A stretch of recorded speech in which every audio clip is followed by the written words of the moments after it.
तो हुआ ये कि जब काली तितली उड़ती हुई अपनी सहेलियों की तरफ आई तो अभी वो उनके पास नहीं पहुंची थी कि उसे उनके बातें करने की आवाज़ आई। सफ़ेद तितली के कहे हुए तरीके के मुताबिक वो वहीं रुक गई झाड़ियों के पीछे और उनकी बातें सुनने लगी। अब लाल तितली और सुनहरी तितली तो मज़ा ले रही थी अपने गिरने की बातें याद करके। सुनहरी तितली कह रही थी कि देखो कैसे मज़े से गिरा दिया कल मैंने उसको, और फिर शुक्र है उसको चोट नहीं लगी, गिर तो मैं भी गई थी। तो थोड़ी देर के बाद लाल तितली ने कहा, हाँ फिर दूसरी भाव मेरे साथ टक्कर खा के गिरी, कितना मज़ा आया था, हम दोनों ने उसको बारी बारी गिरा दिया। अब भी काली तितली ने इतनी बात ही सुनी थी कि वो वापस चली गई। उसने आगे बात सुनने की कोशिश ही नहीं की, क्योंकि लाल तितली ने उसके बाद यही कहा कि देखो ऐसी बातें ना करो, अगर कहीं उसने सुन ली तो वो समझेगी कि हम उसके खिलाफ बात कर रहे हैं, हम तो कल की बातें याद कर रहे हैं। अब बच्चों, काली तितली उसी तरह दिल गिरफ्तार होकर दुखी होकर अपने घर वापस आ गई। उसे यकीन हो गया कि सफ़ेद तितली ने सच कहा था। लाल और सुनहरी तितली ने उसे अपनी सहेली नहीं बनाया था, बल्कि वो उसका मजाक उड़ाने के लिए उससे सहेलियां बनाने का दिखावा कर रही थी। उसको बड़ा दुख हुआ, वो घर आके बहुत रोई। उसने अपनी मामा को सारी बात बताई। उसकी मामा को भी समझ न आई कि अगर यही कुछ करना था तो लाल और सुनहरी तितली ने उसे अपनी सहेली बनाया क्यों था। लेकिन अब वो क्या कहती, उन्हें खुद भी समझ ना आए कि अब वो कैसे उसे तसल्ली दे। काली तितली रोते रोते सो गई। इसके बाद उसने अपनी सहेलियों से मिलना बंद कर दिया। ना वो खुद उनकी तरफ जाती, और अगर वो उसे बुलाने आती तो उस अपनी मामा से कहलवा देती कि वो सो रही है, या उसकी मामा कह देती कि वो घर में नहीं है, या कोई और बहाना कर देती। दिन गुजरते गए। शुरू में तो लाल और सुनहरी तितली ने यही समझा कि हाँ वो सो रही होगी, या हाँ वो वाकई घर पे नहीं होगी। लेकिन जब काफ़ी दिन गुजर गए ना तो उन दोनों को शक हुआ कि कोई ना कोई बात ज़रूर हुई है। फिर उन दोनों ने यही सोचा कि अब हमें जाकर काली तितली से बात करनी चाहिए कि ऐसा क्या हुआ है उसने नाराज़ होकर खेलना छोड़ दिया। चुनाचे वो एक दिन उसे बुलाने के लिए उसके घर चली गई। उसकी मामा ने आदतन वही बात कही कि भाई वो तो सो रही है, वो तो अभी नहीं आ सकती। तो लाल तितली ने कहा कि आंटी अगर आप इजाज़त दें तो हम उसे खुद जाके बुला लें, जगा के अपने साथ ले जाएं। उन्होंने थोड़ी देर सोचा, फिर कहने लगी कि हाँ जाओ, तुम जाकर उसे जगा लो। वो जब काली तितली के कमरे में पहुंची तो वो सचमुच सो ही रही थी। दोनों ने उसे जगाने के लिए जोर जोर से आवाज़ें दी और वो बेचारी गड़बड़ा कर उठ गई। उसके तो ख्याल में भी नहीं था कि इस तरह लाल और सुनहरी तितली उसके घर में आ जाएंगे। तो वो देख के उन्हें परेशान भी हो गई और उनसे पूछा कि तुम लोग क्यों आई हो। लाल तितली ने कहा कि देखो कितने दिन हो गए हैं, तुमने हमारे साथ खेलना बंद कर दिया है, अब तो हमें यकीन हो गया है कि तुम हमसे नाराज़ हो।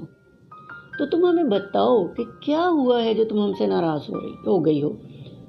हम तुमसे माफ़ी मांग लेंगे या तुम्हें असल बात बता देंगे। काली तितली ने थोड़ा सा चुप रह के कहा कि देखो तुम दोनों ने मुझे सहेली नहीं बनाया, तुम दोनों मेरा मजाक उड़ाने के लिए मेरी सहेली बनने का दिखावा कर रही हो। दोनों तितलियां हैरान हो गई कि ऐसा तो नहीं है, तुम्हें ऐसा किसने कह दिया। काली तितली पहले तो चुप रही, फिर उसने आहिस्ता से कहा कि मुझे तो सफ़ेद तितली ने सारी बातें बता दी हैं, उसने तुम लोगों को मुझे गिराते भी देखा था और उसने तुम्हारी बातें भी सुनी थी। अब दोनों की समझ में आया कि मामला क्या है, यानी सफ़ेद तितली ने एक बार फिर दूसरों की दोस्ती पर हमला किया है। सुनहरी तितली कहने लगी, देखो तुम्हें पता है कि सफ़ेद तितली किस मिजाज और फितरत की है, वो तो किसी को दूसरे के साथ दोस्ती करते देख ही नहीं सकती और उनकी दोस्ती छुड़ाने की कोशिश करती है। उसने तुम्हारे साथ भी यही किया है, तुम क्यों उसकी बातों में आकर अपनी दोस्ती खराब कर रही हो। काली तितली ने कहा, लेकिन देखो मैंने तो खुद तुम्हारी बातें सुनी है, तुम दोनों ने मुझे गिराया था और फिर बाद में मेरा मजाक उड़ा रही थी। लाल तितली ने हैरत से कहा, तुमने छुपकर हमारी बातें सुनी। काली तितली थोड़ा सा शर्मिंदा हो गई। फिर उसने कहा, देखो अगर तुमने बातें सुनी ही थी तो रुक कर पूरी बात तो सुन लेती। हम तो ये याद करके हंस रहे थे, मज़ा ले रहे थे कि कैसे हम बारी बारी गिर गए और तुम इत्तेफाक से तुम्हारी ही हमारे साथ टक्कर हुई है, ये नहीं कि मेरी और सुनहरी की आपस में टक्कर हुई हो। तो हम तो ये बातें याद करके हंस रहे थे। फिर उसने समझाने के अंदाज में कहा, देखो काली तितली, इतने दिनों से तुम हमारे साथ हो, कभी हमने तुम्हारे साथ कोई बुरा सलूक किया? कभी हमने तुम्हारा मजाक उड़ाया या कभी हमने तुम्हारी दिल शिकनी की? ऐसा हुआ नहीं था, इसलिए काली तितली ये ना कह सकी कि ऐसा हुआ। वो चुप रही। फिर लाल तितली ने उसे समझाया कि देखो सफ़ेद तितली चाहती ही ये है कि पार्क में कोई दूसरे की सहेली न रहे, इसलिए उसने तुम्हें हमारे खिलाफ भड़काया है और तुम भी उसकी बातों में आ रही हो। तो ये तो बड़ी गलत बात है। तुम हमारी बात सुनो, यकीन मानो, हमारे दिल में तुम्हारे खिलाफ ऐसी कोई बात नहीं है। हमने तुम्हें अपनी अच्छी और पक्की सहेली बनाया है, तो क्यों नहीं तुम अपना दिल हमारी तरफ से साफ कर लेती? फिर भी अगर तुम्हें हम पे कोई शक है तो चलो हम दोनों तुमसे माफ़ी मांगती हैं। सुनहरी तितली ने भी उसकी तायीद की। उसने कहा, हाँ, अगर तुम्हें हमारी किसी बात से दुख पहुंचा है तो हम दोनों तुमसे माफ़ी मांगते हैं। तुम हमारे साथ अपनी दोस्ती ना तोड़ो। देखो हम तीनों मिलकर खेलती हैं तो कितना मज़ा आता है। काली तितली ने उसकी बात सुनी और दिल में कुछ देर सोचा। जब उसने गैर जानबदारी से सोचा तो उसको एहसास हुआ कि वाकई वो दोनों ठीक कह रही हैं। उन्होंने आज तक ऐसा कुछ नहीं किया जिसकी वजह से उसका दिल टूटे या उसे कोई दुख पहुंचे। ये तो वाकई जो कुछ भी हुआ है सफ़ेद तितली की बात के बाद हुआ है। इसका मतलब है कि सफ़ेद तितली ने उसके कान भरे थे और वो बेवकूफ़ी में उसकी बातों में आ गई। उसने कहा, अच्छा, मैं अपनी गलती मानती हूँ कि मैंने सफ़ेद तितली की बातें सुनी और तुम लोगों से दोस्ती तोड़ी, तो तुम लोग भी मुझे माफ़ कर दो। तो आज से हम दोबारा पक्की सहेलियाँ बनते हैं और अब हम किसी की बात नहीं सुनेंगे।